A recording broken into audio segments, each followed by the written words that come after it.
Peace and love, strength and honor. Samir, Seif, Ontario Top Team. Pow!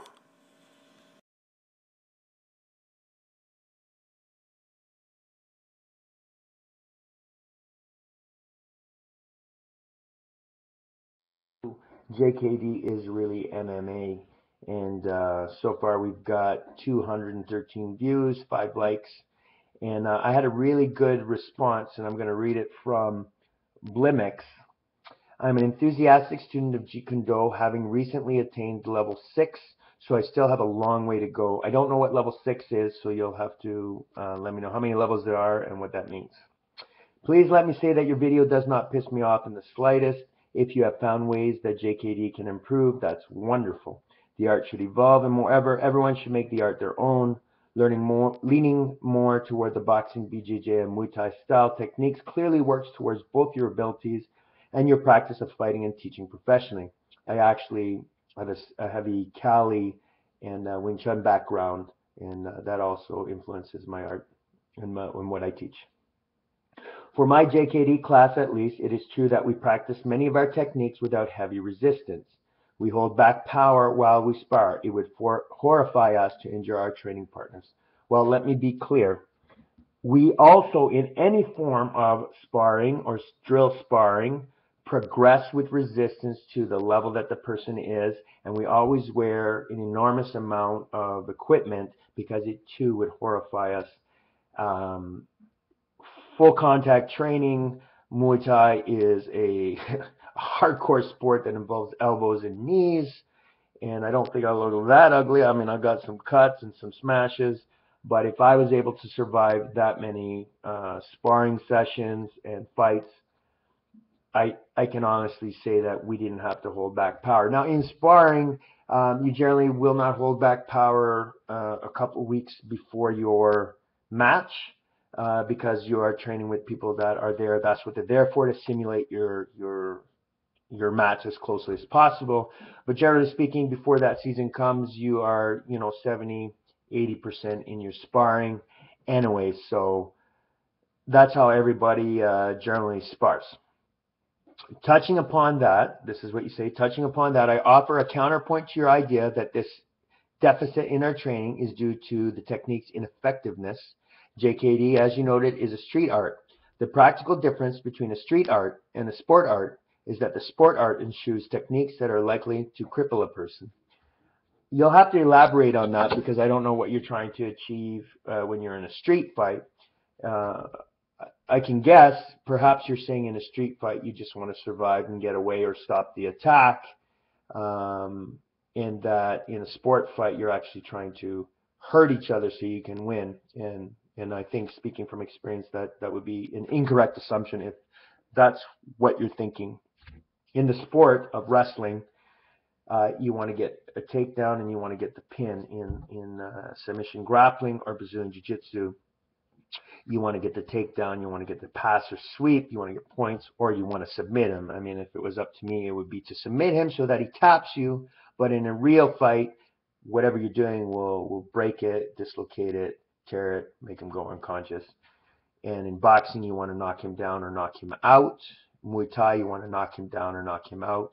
In all striking sports, you do want the opponent to be cut so that the fight gets stopped early. Saying that, in all combat sports, I believe that because of the resistance training, we are used to contact. We are used to that, when you get hit or knocked down, and we don't just deteriorate. Where I believe in the Jeet Kune Do training, the Wing Chun training, because there's not enough resistance, when you do get pop, you're shocked and you're not used to it. And that's proven time and time again. I mean, you can Google and look that up of contact versus non-contact, and you will see that the way we prepare our soldiers, so you want to talk about street fighting, I mean, this is military stuff. This is where we try to kill the enemy. They don't use Jeet Kune Do and Wing Chun by themselves. They might take parts from it, but what they do is use MMA. They use wrestling, boxing, Brazilian Jiu-Jitsu, and Muay Thai. And more armies, more and more infantry are using it, more special forces are using this type of training and seeing success. Is it modified? Yes, it's modified with mindset.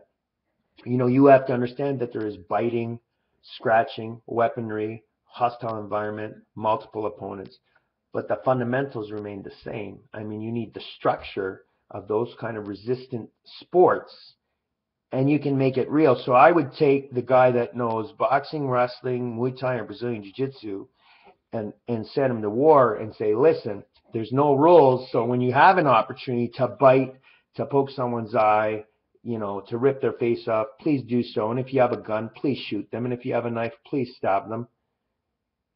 I would take that guy over the Wing Chun guy or the Jeet Kune Do guy that has no form of resistance or intensity, that's, always doing the reference drills, always doing close the gap drills, always doing like the semi-sparring drills with not enough equipment. I mean, how many Wing Chun JKD classes have I seen all over the place where they have minimal equipment? So when you have minimal equipment, you can go with a minimal amount of resistance or you will hurt your partner. Where when we train, we put maximum amount of equipment and we go hairy canary and no one gets hurt. Very rarely does anyone get hurt, and it's not intentional. So to say that that's why you don't have resistance, I can't buy that, and the proof is in the pudding.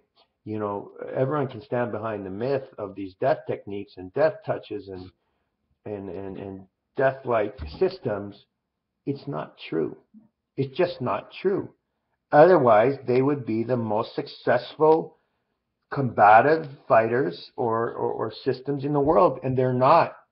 We are not sending soldiers into combat based on their Jeet Kune Do training.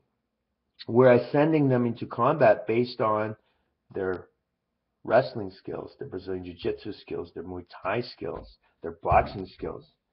I would rather have a guy know the clinch and upper body wrestling with elbows and knees than Chisao. I would take one of those guys after years of that sports training and teach them Chisao, the finer points of trapping, because then their background is they have so much resistance training that they could actually use those finer skilled concepts and motions. So really, at the end of the day, you don't practice. If you don't practice what you preach, then what you preach is not a good practice. And if you have no resistance, let's just do the logic here. If you have no resistance in your training, then that's how you've been training. And when you do get resistance in real life, you're in for a big, big surprise, like a big surprise. So hopefully this illuminates more of what I was speaking about, the reality of fighting. And I look forward to your comments. I look forward to your feedback. Again, well-written comment, very polite, sir, and hopefully I've been able to return it just as polite. And if you enjoy your Jeet Kune Do, keep on doing it. Keep on teaching. Training the art for its beauty and for what it does for you internally is always a beautiful thing. Peace and love, strength and honor. Samir Seif, Subscribers Corner, Episode 5. Peace and love, strength and honor. Samir Seif, Ontario Top Team. Pow!